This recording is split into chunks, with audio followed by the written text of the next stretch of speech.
Muchas gracias, muy buenas tardes a todos. Es un gusto compartir este foro. Estoy muy agradecida por la invitación a las instituciones convocantes y bueno, respetando ya todo lo que han escuchado en la mañana sobre el sistema nacional, sobre lo que han comentado mis compañeros en la mesa, me quisiera centrar en dos aspectos particulares a las que la verdad nos enfrentamos hoy en el Tribunal Electoral, que de alguna forma demuestran la complejidad del nuevo marco legal que tenemos. Hemos construido, o estamos todavía más bien en vías de construcción de un sistema nacional de transparencia. Es un sistema muy complejo. Ya en este momento tenemos una ley general, tenemos una ley federal, tenemos en la mayoría de los estados ya sus marcos propios. Nos faltan dos leyes generales más, la de protección de datos y la ley general de archivos. Así que la verdad, bueno, además de eso, el INAI ha dictado en pues, el último año ya casi medio, una cantidad realmente impresionante de lineamientos, reglamentos, formatos y todas las precisiones, digamos, que requiere la ley para ser operada. Y aún así estamos, en cuanto a esa operación, con problemas. A los que han estado comentando los dos, yo quisiera añadir el siguiente.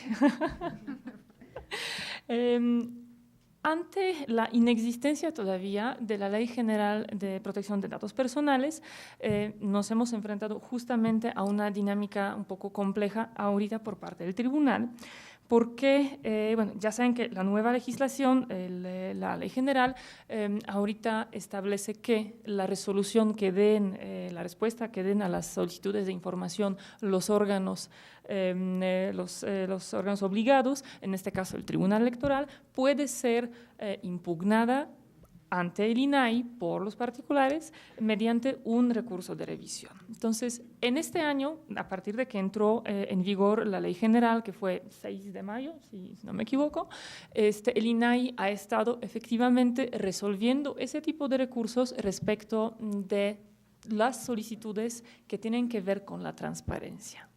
Pero justo hace poco nos ha llegado uno que tiene que ver con protección de datos. Y ahí en ese caso, la respuesta que recibió la persona no la dejó del todo satisfecha. Sabemos que ahí la problemática, la verdad también de protección de datos tiene otra complejidad adicional, porque ahí hay que también estar ponderando de manera muy cuidadosa los derechos, el derecho al acceso a la información y en su caso la protección de la información sensible de las personas. Entonces, el particular no quedó satisfecho con la respuesta recibida en el tribunal, va ante el INAI. ¿Y qué dice el INAI?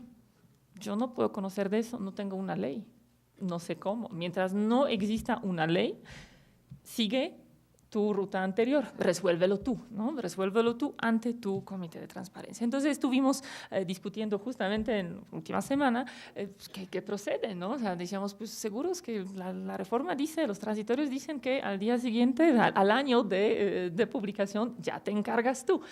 A lo mejor sí tendría que hacerlo el INAI y finalmente estamos ante la falta de la norma en la misma situación, ¿no? Entonces la pregunta era, ¿lo resuelve el INAI a partir del viejo marco o lo asume el tribunal? Pues tomando en cuenta que no queda claro qué ruta incluso procedería para resolver ese tipo de conflicto competencial o de simplemente controversia, ¿no? ¿A quién le corresponde ese caso en particular a conocer? Si al Comité de Transparencia del Tribunal o al INAI se decidió atenderlo en casa para pues, simplemente tratar de atender la solicitud y dar un cauce pues pronto, expedito a esa cuestión y no estar judicializando en exceso pues el derecho, la protección del derecho al acceso a la información de los ciudadanos, ¿no? Entonces, evidentemente, yo creo que habrá muchos ejemplos más.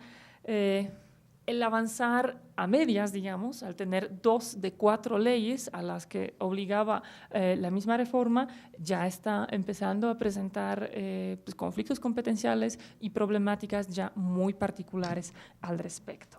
Entonces, ojalá el Congreso en un momento no tan lejano decida, se anime y cumpla con esas 2 leyes, aunque creo que no hay mucho avanzado. Aquí seguramente la maestra ha de tener mejor información. Entiendo que no hay mucho avanzado todavía andado en ese camino.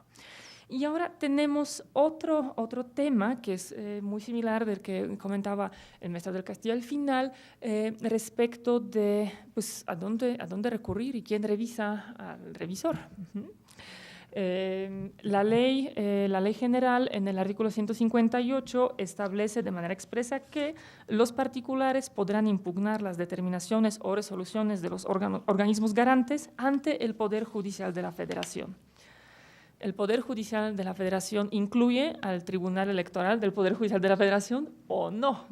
Es decir, los casos que tengan que ver con las impugnaciones de los recursos, de las resoluciones que el INAI emita respecto a los recursos de revisión que recaigan, que tengan que ver con la materia electoral, tanto del propio tribunal, de las salas regionales, de la sala superior, como de los institutos o tribunales locales, ¿a dónde van? Van a caer ante la sala superior, van a regresar a la parte electoral, a la parte especializada, también órgano determinado por Constitución como el órgano máximo, cuyas sentencias ya no son recurribles de ninguna forma, o a dónde van a parar, ¿no? Van a ir al amparo.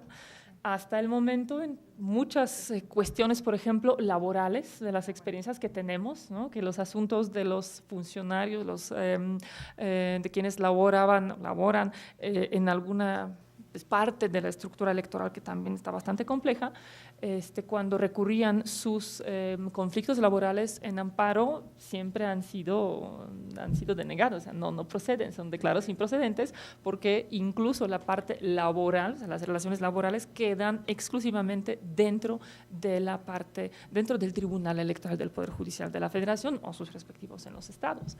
Entonces, aquí también creo que habrá seguramente en algún momento en futuro una problemática de esas, ¿no? De cuando algún ciudadano que quiera recurrir una de esas determinaciones del INAI, ante quién tiene que llegar y ante quién tiene que ir.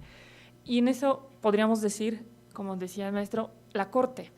Por un lado, parece natural la Corte como finalmente el órgano supremo en cuanto al control de constitucionalidad, pero la Corte realmente va a poder con todo. Y sabemos que la justicia que no es pronta, que no es expedita, no es justicia, deja de ser funcional. Entonces sí habrá que estar esperando resoluciones durante largos meses o a veces años. Entiendo que el tema que comentaba la maestra Calero de esa solicitud de información reservada sobre los viajes, vuelos, ya lleva rato. Ya lleva como un par de años, un año, desde 2015 al menos, ¿no? Creo que se presentó creo que en 2015, como un añito sí, yo creo que ya lleva, ¿no? También, por ejemplo, los casos respecto de la información, porque hay también la parte compleja tiene que ver con derechos humanos, de las matanzas de los migrantes, tampoco han recibido una respuesta muy pronta. Evidentemente, si así fuera, y digo, hay que reconocer que sería muy complejo para la Corte por sí, ya la carga de trabajo que existe, añadirle todavía todo lo que viene y lo que va a venir por parte de la transparencia y protección de datos, creo que sería muy poco funcional, ¿no? Entonces ahí estamos ante una disyuntiva y creo que es uno de los ejemplos de que a la ley le falta precisión. Porque Poder Judicial de la Federación es un concepto bastante amplio, habemos varios allá adentro, y en ese caso realmente no queda claro quién tendría que ser el responsable de resolver ese tipo de asuntos. Entonces, creo que es muy optimista decir que tenemos la mejor ley de transparencia, ojalá así fuera, creo que le falta todavía bastante, le falta cierto nivel de precisión y definitivamente mientras no tengamos las otras dos leyes generales, aunque ahí también yo realmente tengo duda qué tan manejable es tener 3 leyes generales en vez de una, que pudiera finalmente cubrir también el archivo y la protección de datos. Y tal vez podría ser eso más sencillo que 3 marcos legales, donde además es la dificultad al legislar de asegurarse de que no se te salga nada, de que no haya ninguna contradicción, por más chiquita que fuera, entre todos esos marcos legales, realmente genera un sistema bastante complejo. Así que creo que retos no son menores que tenemos enfrente todos. Quisiera nada más concluir con una pizca de optimismo, Porque por lo que comentaban, que efectivamente, o sea, quienes trabajamos, quienes investigamos, la búsqueda de la información pública puede llegar a ser muy compleja, muy tediosa, y a veces uno realmente siente que no está ahí, que no la encuentra y no haya manera de llegar a ella. Ahí, no por ser de casa, pero quisiera reconocer los avances que se han hecho en el tribunal, porque creo que realmente frente a muchas instituciones nacionales e internacionales estamos muy bien. Ahí les invito a que consulten. Las sentencias aparecen pues prácticamente de inmediato, en menos de 24 horas, depende de cuándo termina la sesión, porque las que terminan a las 3 de la mañana pues es un poquito más complicado, pero en general en menos de 24 horas todas las sentencias están en la página del tribunal publicadas, en los estrados electrónicos incluso mucho antes, incluso en términos de un par de horas, 2, 3 horas, ya están ahí. Realmente la información sobre la parte administrativa también está disponible, incluso todos los comités que tienen tribunal desarrollan sus sesiones, los transmiten por internet, realmente hay mucha apertura, entonces yo creo que sí se puede, se puede lograr avances, y ojalá todos vayamos caminando en ese rumbo. Y ojalá alguien un día de estos nos diga cómo vamos a aterrizar, cómo vamos a resolver esos conflictos que se están ya vislumbrando en esa materia. Muchas gracias.